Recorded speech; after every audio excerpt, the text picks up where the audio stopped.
주의 이름으로 축복합니다. 오늘의 설교 제목은요, 버림을 통해 찾게 되는 귀중한 가치라는 제목으로 말씀 전합니다. 오늘의 본문은 옷에 대한 이야기를 시작해요. 옷에는 기능이 있습니다. 첫 번째 기능은 뭘까요? 우리 몸을 보호하고 가릴 것을 가려줍니다. 외부로부터 내 몸을 보호하고 나의 수치를 가려주는 것이 옷의 역할입니다. 두 번째 역할은 뭐가 있을까요? 옷을 보면 신분이나 직업을 드러나게 한다는 겁니다. 하얀 가운을 입은 사람이 앞에 서 있습니다. 대부분 이렇게 짐작하겠지요. 간호사나 약사나 의사이실 것이다. 검은 가운을 입은 사람이 보입니다. 법관이나 교회 목사일 가능성이 참으로 넘습니다.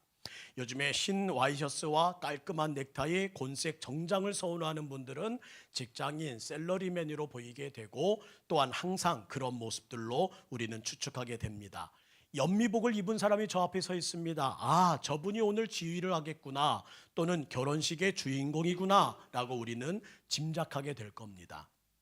예전에 고 앙드레 김 선생님의 인터뷰를 보면서 제가 하나 들은 것이 있는데요, 옷을 입을 때 그 디자이너는 이렇게 말합니다. 시간과 장소와 상황에 따라 옷을 입으라는 겁니다. 시간과 장소와 상황에 맞는 옷을 입는 사람들은 성공할 가능성도 높아지고, 더 나아가 세련된 사람으로 불려진다는 거예요. 저는 우리 교회 모든 성도들이 비싼 옷은 아니라 하더라도 시간과 장소와 상황에 맞는 옷을 입어 기준에 맞는, 그래서 세련되다는 이야기를 듣는 우리 교회 될 수 있기를 간절히 원합니다. 저는 평상시에 참으로 편한 옷을 선호합니다. 때로는 죄송하게도 청바지 입은 제 모습을 보기도 하고, 때로는 추리닝 바람으로 교회를 오가는 모습들도 보실 때가 있을 겁니다. 그런데요, 제가 이렇게 생활하면서 발견한 진리 하나가 있습니다. 제가 편한 반바지로 더위를 무릅쓰면서 살아가는 그때에는요, 단 한 번도 누구도 기도를 좋아하고 하나님의 거룩한 종을 사랑한다는 우리 성도님들도 제 반바지 차림에 목사님 안수기도 좀 해주세요 라는 분은 단 한 번도 못 만났습니다. 제가 안수기도를 하는 그 입장, 그 복장이 아니란 생각이겠지요. 복장은 그 복장에서 무슨 권세가 나오겠느냐 하는 생각도 가지게 한다는 거예요. 분위기가 다르잖아요. 목사의 기준에 맞지 않으니까 받아들이지 않은 것처럼 성도의 모습도, 성도의 삶도, 바로 우리가 옷 입고 사는 우리의 영적인 의복도 어떠냐 따라서 사람들은 우리에게 믿는다다, 하나님의 뜻대로 사는 자다라는 평가를 내리게 된다는 겁니다. 오늘 본문이 그런 분위기예요. 옛사람의 옷을 벗어버리고 새 사람의 옷을 입으라고 말씀하십니다. 예수 믿는 사람이라면 새 사람의 옷을 입어야 한대요. 새 사람의 옷을 입기 위해서 가장 먼저 해야 될 것이 무엇일까요? 먼저 옛사람의 옷을 벗어야 된다는 겁니다. 벗어야 하나님의 거룩한 옷을 입을 수 있겠지요. 22절 말씀 함께 읽습니다. 22절 시작. 너희는 유혹의 욕심을 따라 썩어져가는 구습을 따르는 옛사람을 벗어버려라. 이사해 보셨지요? 이사할 때 가장 먼저 하는 일이 뭘까요? 이사를 많이 해보신 분은 능수능란하게 이렇게 합니다. 버리는 일부터 시작하시더라고요.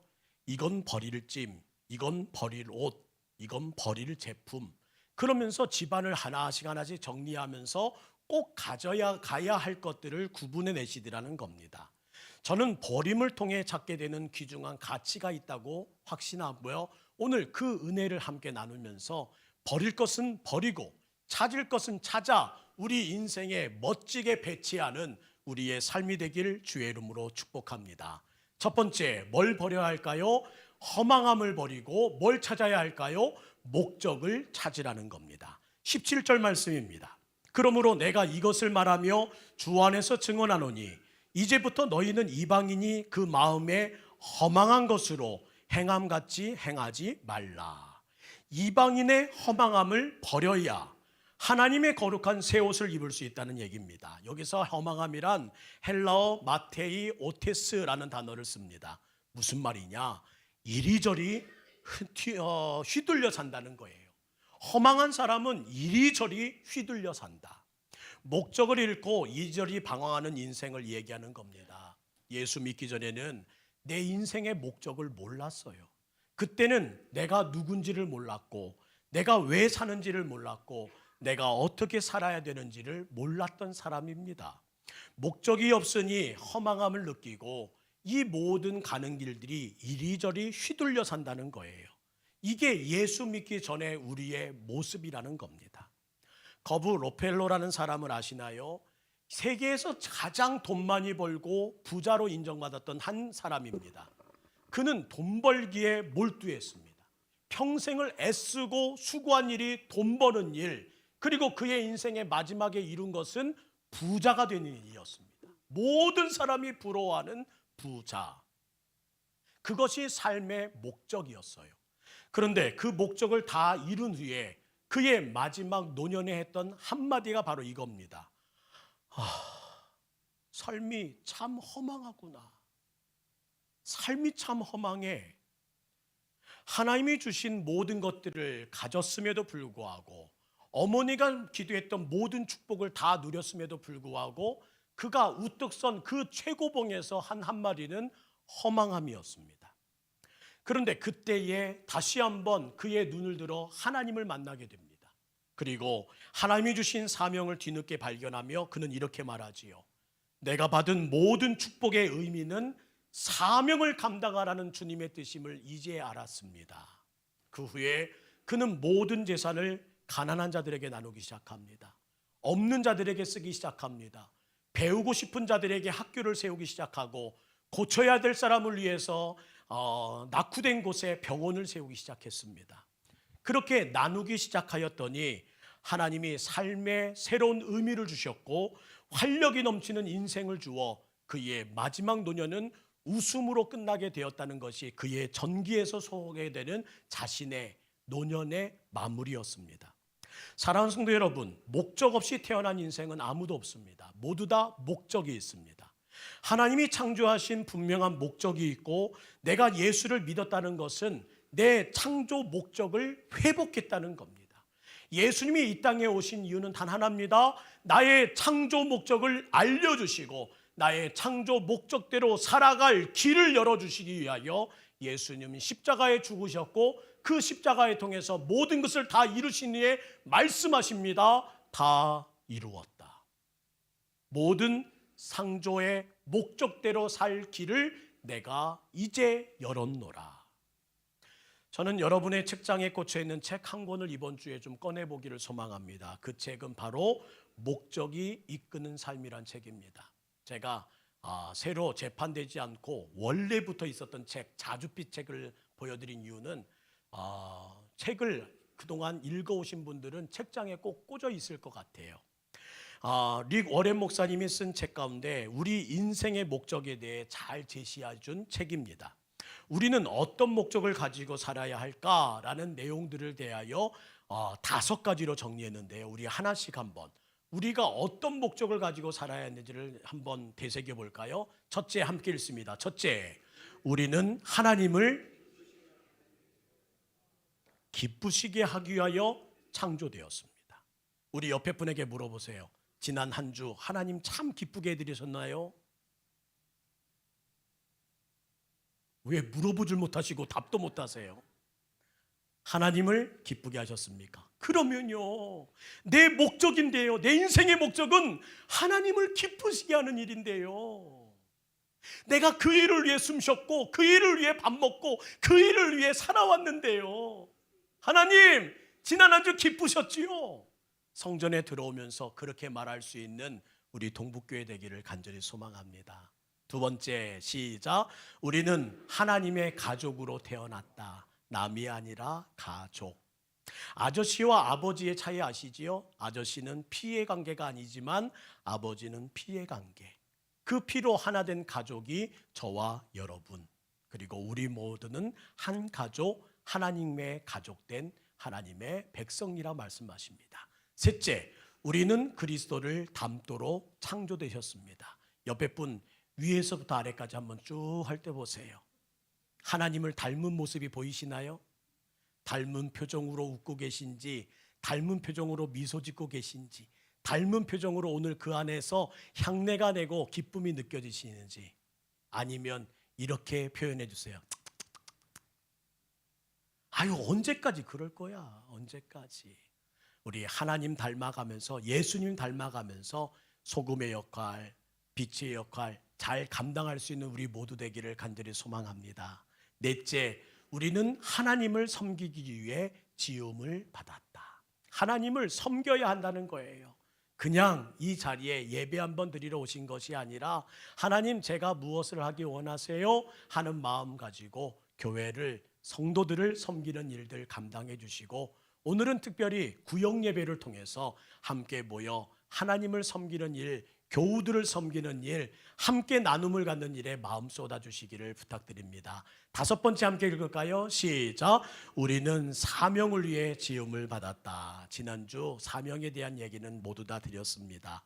사명 없는 분은 단 한 분도 없어요. 이렇게 목적을 이끄는 삶을 살아갈 때에 새 삶을 입은 거룩한 삶이 된다는 겁니다. 그런데 오늘 제가 하나 더 부탁드리고 싶은 것은 목표와 목적을 구분할 줄 알아야 된다는 겁니다. 여러분, 목표와 목적을 잘 구분하고 계신가요? 목표와 목적이 헷갈리기 시작하면 인생이 허망해진다는 거예요. 그게 이방인들이 지금 걷고 있는 허망함인데, 이를 어째요? 예수 믿는 교회된 성도들이 갈수록 이방인들이 걷고 있는 그 허망의 길을 따라가고 있더라는 겁니다. 오늘 그 질서를 한번 잡아볼게요. 목적이 뭘까요? 최종점입니다. 따라합시다. 최종점. 내 인생의 목적은 내가 가야 하는 최종점입니다. 내가 말하는 하나님의 영광이 내 인생의 최종점이에요. 나는 오늘 왜 사냐고요? 하나님의 영광을 위해 삽니다. 나는 오늘 왜 호흡하냐고요? 하나님의 영광을 위해. 나는 왜 가족을 지키냐고요? 하나님의 영광을 위해. 나는 오늘 왜 예배를 드리냐고요? 하나님의 영광을 위해. 여러분의 최종점은 뭐라고요? 하나님의 영광을 위해. 이것이 우리의 목적입니다. 그러면 목표는 뭘까요? 따라합시다. 구체화. 이 목적을 이루기 위한, 하나님의 영광을 위한 목표, 이것이 오늘 구체화시키는 나의 모습이라는 거예요. 하나님, 나는 하나님의 영광을 위해 오늘 목표로 삼았습니다. 오늘 예배의 성공자가 되겠습니다. 나는 하나님의 영광을 위해 오늘 목표를 정했습니다. 앞으로 지각하지 않겠습니다. 하나님의 영광을 위해 나는 목표를 정했습니다. 건강하도록, 내 건강을 통해 하나님 영광 돌리기를 소망합니다. 도와주세요. 도와주세요. 그런데 갈수록 이 모든 목표와 목적이 혼돈되기 시작하더라는 거예요. 그러다 보니 분명한 인생의 방향이 없이 모든 분들이 허망하게 이리저리 휘말려 산다는 것입니다. 사랑하는 성도 여러분, 오늘 우리의 삶 가운데 하나님의 거룩한 뜻으로 확인할 것이 있습니다. 그것은 바로 오늘 우리의 목적, 하나님의 영광을 위해 목표, 오늘 그 일을 위한 나는 어떤 일을 감당할지를 분명히 하고 나아갈 때에 확인하고 달려가는 그 길에 허망함이 사라진다. 이리저리 흔들리지 않은 고든 인생이 된다는 것을 놓치지 않는 여러분 되기를 주의 이름으로 부탁드립니다. 두 번째, 상식을 버리고 영성을 찾으라는 거예요. 18절 말씀 함께 읽을까요? 18절 시작. 그들의 총명이 어두워지고 그들 가운데 있는 무지와 그들의 마음이 굳어짐으로 말미암아 하나님의 생명에서 떠나 있도다. 옛사람의 모습이 뭐라고요? 하나님의 생명에서 떠나 있더라. 영성을 추구하지 않고 육을 추구하는, 육을 따라가는 인생은 예수 믿기 전의 인생인데, 그 육을 따라가는 인생을 통해서 얻게 되는 결론은 무엇이냐? 하나님의 생명에서 떠나 있게 되더라.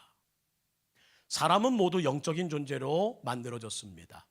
우리 안에는 하나님의 생기가 부어져 있다는 것을 창세기 1장에서 말씀하시지요. 하나님의 형상으로 만든 우리에게 주님은 어떻게 하세요? 생기를 불어넣어 주님을 닮은 자로, 주님의 가족으로, 주님이 주신 사명자로, 주님의 자녀로 부름받은 하나님의 형상이 되게 하셨습니다. 그래서 영적인 존재로 살아가는 것이 하나님의 뜻이라는 것이 우리의 창조의 방향입니다. 그런데 우리 삶의 언제부터인가 육적인 것이 삶의 목표가 되어 있더라는 거예요. 더 많이 기도하고 더 말씀을 사모하는 그 애씀이 삶의 목적, 삶의 목표, 내가 하나님의 영광을 위하여 더 기도하고 더 말씀을 사모하며 더 예배에 몰입하는 목표를 세워야 하는 것이 우리의 인생이건만, 영성 추구의 가치를 두지 않은 채 우리들은 오늘도 주님 앞에 이러한 목표를 두고 기도하고 있다는 겁니다. 주여 1등 좀 되게 해주세요. 1등이요 1등. 우리 손주 1등, 우리 아들 우리 딸 1등, 이번에 1등이요 1등. 좋은 직장에 취직하고 싶어요. 우리 아들 우리 사위 좀 좋은 직장에 취직시켜 주세요. 부자 부자 부자. 그래야 되잖아요. 부자 부자 부자. 온통 교회에 메아리 치는 기도의 제목들은 바로 이런 것들입니다. 근데 아무리 하나님이 한국에 있는 모든 교회들과 성도들의 입을 주시하여 복음만 들리지 않는 기도가 있더래요. 하나님, 더 오래 기도하고 싶습니다. 하나님, 더 말씀을 사모하고 싶습니다. 하나님, 하나님이 기뻐하시는 일, 오늘 하루 하나만 더 해드릴 수 있는 능력을 갖고 싶습니다. 내 목적은 하나님의 영광이요, 내가 이 일을 위하여 오늘 목표를 정했사오니 주여 내 영성을 채워주시옵소서.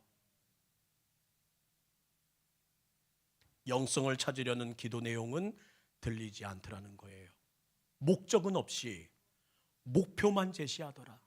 하나님의 영광 없이 오늘도 내 인생의 목표 하나하나만 짚어나가기 위해서 오늘도 예배드리는 오늘의 모습을 하나님이 보고 계시더라는 겁니다. 이해되십니까? 1등이 되고 싶다. 목표가 1등인 이유가 뭔데? 건강해야 합니다. 내가 너에게 건강을 줘야 될 이유가 뭐야? 부자 되고 싶어요. 돈이 필요합니다. 그러면 그 돈이 왜 필요한지 내게 이야기해야지. 목적이 없더라. 하나님의 영광을 위한 목적은 다 사라진 채 오늘 세분화된 구체화된 모든 목표들은 오직 나의 영광을 위해, 내 이름을 드러내기 위해, 내 가문을 빛내기 위해 오늘도 살아가는 오늘의 현실들, 그냥 다 그래요. 다 그걸 원해요. 영성 추구가 내 인생의 목적이 되어야 하는데 많은 사람들이 그 애씀을 소홀히 하고 있는 현실을 보게 된다는 겁니다. 내가 꼴등하고 내 실적이 미달되어 이번 한 달의 수입이 채워지지 않으면 심각한 위기로 여기건만, 오늘 내가 기도 꼴등, 전도 꼴등, 예배 정성 부족으로 꼴등의 길을 걷고 있는 것에 대하여는 심각한 위기를 느끼지 못하는 일들이 오늘 반복되고 있더라는 겁니다.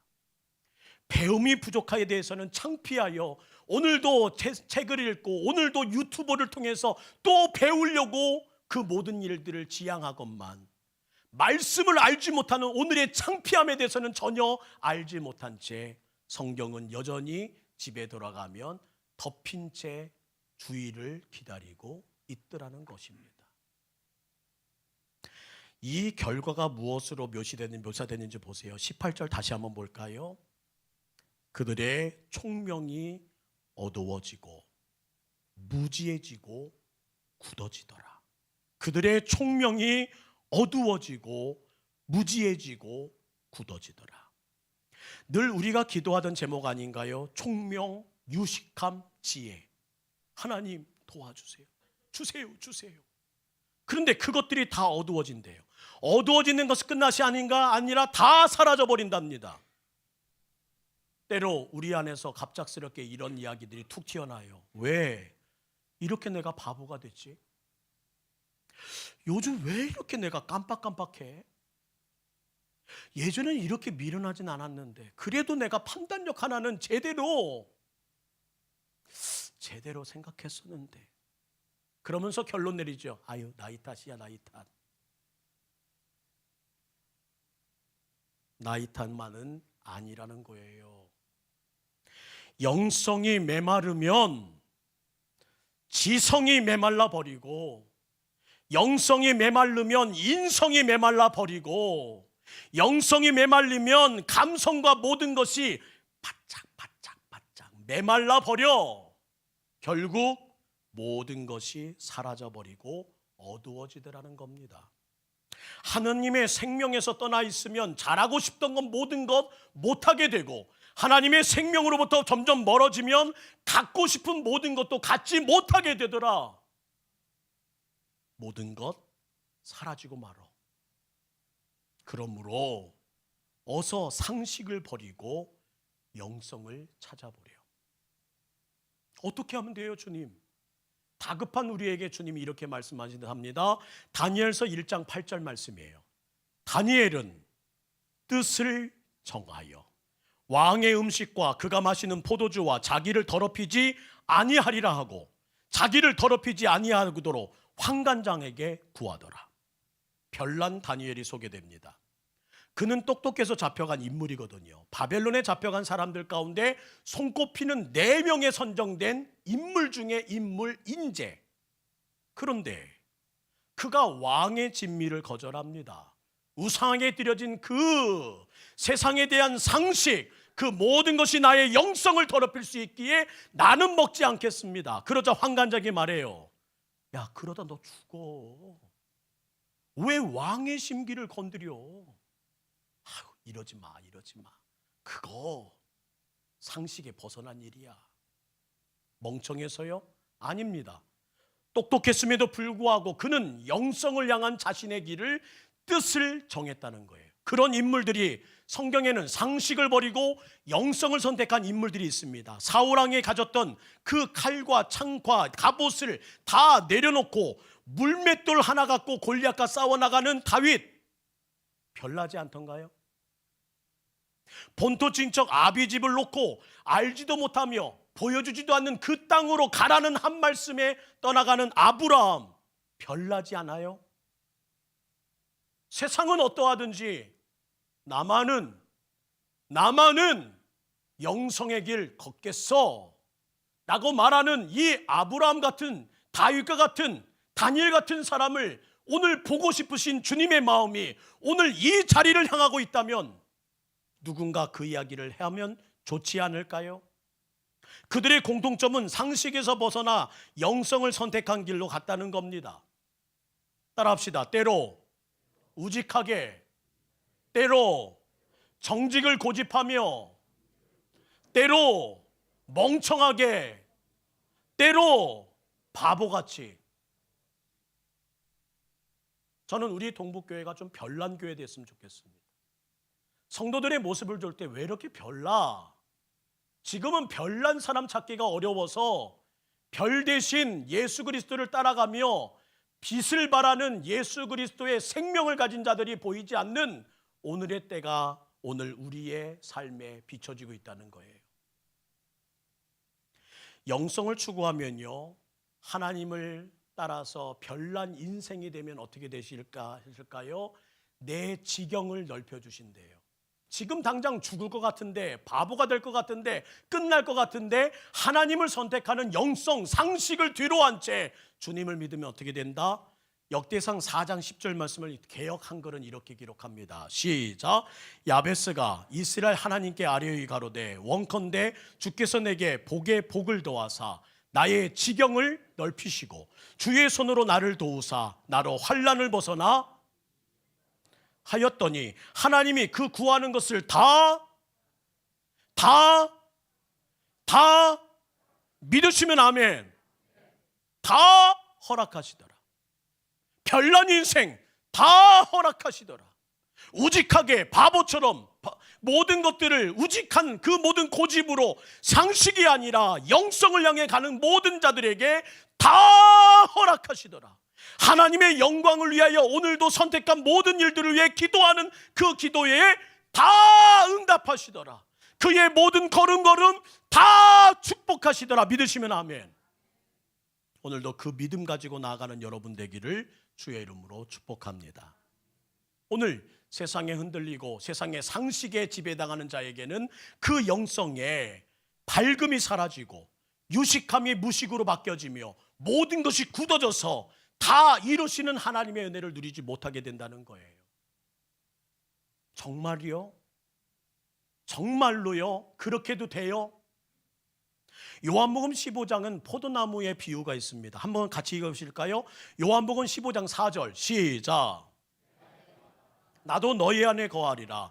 가지가 붙어있지 아니하면 스스로 열매를 맺을 수 없음같이 너희도 내 안에 있지 아니하면, 가지가 나무에 붙어 있으면 어떻게 된대요? 많은 열매를 맺는다. 가지가 하는 일은 열매를 맺으려고 바둥바둥 사는 것이 아니라, 건강하기 위하여 바둥바둥 사는 것이 아니라, 1등이 되기 위하여 바둥바둥 사는 것이 아니라, 하나님께 붙어 있으면, 예수님께 붙어 있으면, 성령님의 손잡고 나아가기만 하면 많은 열매를 주시리라. 우리가 추구하는 것은 열매에 대한 집중력이 아니라 1등이란 열매, 부자라는 열매, 오늘도 모든 것들이 이루어진다는 그 세상의 목표가 아니라 목적, 나는 주님의 영광을 위해 오늘 나의 선택은 주님께 붙어 있겠습니다. 어린아이 때부터 불렀던 찬양 하나가 떠오르더라고요. 주 나의 포도나무 나 주의 가지 그 사랑은 내 기쁨. 주 나의 포도나무 나 주의 가지 그 사랑은 내 기쁨. 주 나의 포도나무 나 주의 가지 그 사랑은 내 기쁨. 그 사랑은 내 기쁨. 저는 나무에만 붙어 있어도 기쁠 수 있는 여러분 되길 원합니다. 지금 당장 무화과나무에 열매가 없고 포도나무에 결실이 없어서 이 모든 것이 어떻게 될지 불안하겠지만, 그러나 붙어 있다는 그 하나만으로, 그 영성만으로, 그 별난 인생만으로도 하나님이 다 주신다는 사실을 믿고 나가는 여러분 될 수 있기를 주의 이름으로 축원합니다. 하나만 더 말씀드릴게요. 세 번째 따라합시다. 둔감함을 버리고 민감함을 찾으라. 19절 말씀이에요. 그들이 감각 없는 자가 되었구나. 감각 없는 자가 되었어. 시체의 특징이 뭔가요? 반응이 없어요. 시체. 아무리 건드려도 시체는 반응하지 않습니다.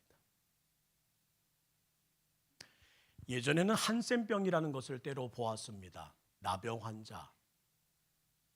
그 병이 무서운 이유가 뭔지 아세요? 감각이 사라져요. 손끝에 감각이 사라져서 숱한 분들이 뭔가 만들려면 화상을 입고, 그것이 아픈 줄 몰라서 결국 방치하다 보니 손가락을 잃어버리고, 그러다 보니 하나하나 사라지다 보니 모든 지체들이 다 없어지는 것이 한센병의 무서움입니다. 그런데 그들만 무서운 것이 아니라 오늘날 우리의 모습도 마찬가지라는 거예요. 애굽의 바로왕을 기억하십니까? 얼마나 둔감합니까? 첫 번째 재앙에서 그가 깨달았다면 10번째 재앙까지 가지 않았을 때, 아니 첫 번째가 뭐야, 두 번째라도, 세 번째라도, 네 번째라도, 다섯 번째라도 깨달았다면, 그의 소중한 아들을 잃어버리고 그 장남을 끌어안고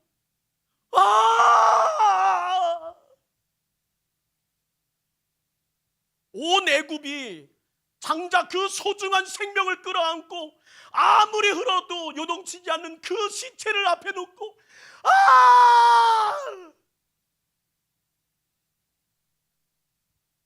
깨닫지 못하니까 만나게 되는 비극이었다는 겁니다. 감각이 죽으니까 죽어요. 둔감한 인생은 소중한 것을 잃어버립니다. 오늘은 죄를 부끄럽게 여기지 않는 시대 같아요. 오늘 설교를 들으며 간혹 내 마음에 이런 마음 찾아올 수 있습니다. 목사님, 모르면 좀 그렇게 살면 안 된다고. 왜 이게 잘못이에요? 왜 이게 죄예요? 상식적으로 살아야지.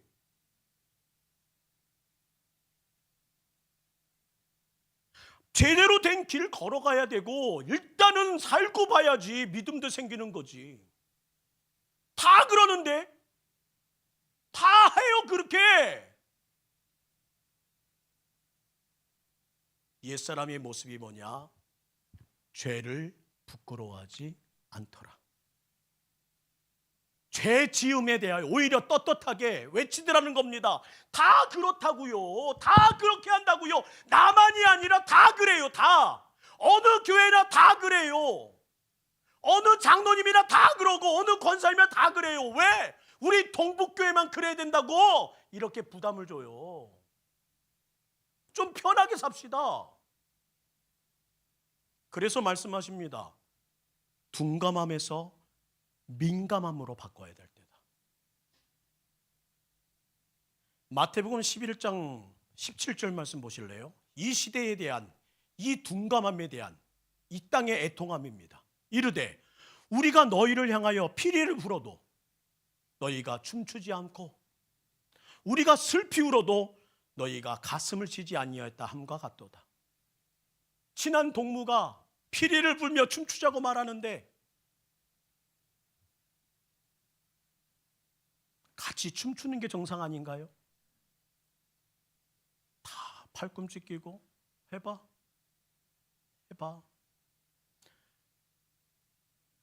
찬양 드려지는 그 순간 해봐. 오늘 성가는 80점. 오케이, 내가 후하게 줬다. 그 찬양에 그 예배에 둔감한 채 아무 감흥도 못 느끼고 가는 심령들, 지난 일주일 동안 죽도록 고생하며 낙심하며 모든 것이 무너져서 지금 이 자리에 와서 고개를 떨치고 그냥 하염없이 울고 있는 성도가 있건만 같이 울어주지는커녕 곁에 같이 가지도 않고 에휴 그냥 무슨 일이 있나 보구나, 그리고 돌아가는 것이 일상인 오늘의 예배, 과연 정상일까요? 무감각해진 우리의 모습이라는 겁니다. 옛사람을 벗어버리고 새사람 입으라, 무슨 말일까요? 감각이 살아나야 된다는 거예요. 저는 예배 때 감각이 살아야 된다고 믿습니다. 반응이 있어야 된다. 저는 우리 동북교회가 주일 예배부터 시작하여 일주일에 반응이 살아나고 감각이 살아나고 민감함이 살아나는 여러분 될 수 있기를 간절히 원합니다. 기쁜 곳이 기쁜 찬양이 들리면 어깨를 들썩거릴 수 있는 그런 마음, 간절한 곡을 들리면 손을 저절로 들어 찬양할 수 있는 마음. 근데 이 손 들고 찬양하는 분이 다 어디에 앉아 계신 줄 아나요? 저 뒤에 앉아 계세요. 아 왜요? 왜 여기 계세요? 아유 앞에서 손 들면 다 쳐다보고 이상하게 생각해요. 하나님이 기뻐하시는데 왜 뒷자리로 저 멀리 다 사라져 버리세요? 왜 육적인 그 사람들 보여지는 평가에 그렇게 마음을 닫고 계세요? 영적인 사람은 다른 사람 어디든지 나는 별난 인생 손 들고 찬양합니다.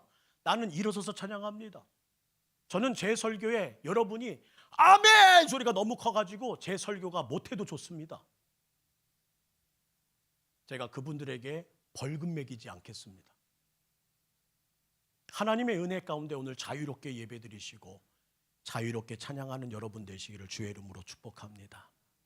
그것이 회복되지 않고 그 옛 옷이 벗겨지지 않으면 새 옷을 입을 수 없을 뿐만 아니라 그의 마음이 훅 기뻤다가 훅 사라져버리는, 훅 은혜 받았다가 훅 꺼져버리는 은혜를, 시간을 반복할 수밖에 없다는 거예요. 저는 설교 후에 꼭 찬양합니다. 시간이 오래되어도 찬양합니다. 이유는 늘 기대하기 때문입니다. 이번 한 주 동안에 주님이 주신 그 말씀을 가지고 씨름하여 진액을 짜낸 그 말씀을 가지고 선언한 후에 마지막 찬양하는 그 자리에 여러분의 민감함이 회복되는 모습을 보고 싶고 기대하며 이 자리에 섭니다. 저기 죽은 감각이 살아나고 있습니다. 주님, 오, 여기 하나님 민감함이 살아나고 있습니다. 오, 여기 반응하고 있습니다. 주여 감사합니다. 주여 감사합니다. 그 마음 가지고 마지막 찬양을 준비하고 있습니다. 오늘 이 마지막 찬양 여러분의 기도 제목 될 수 있기를 원합니다. 주여 날 깨워주시옵소서. 주여 나를 붙들어 주시옵소서. 주여 나를 만져주시옵소서. 날 채워주소서. 날 만져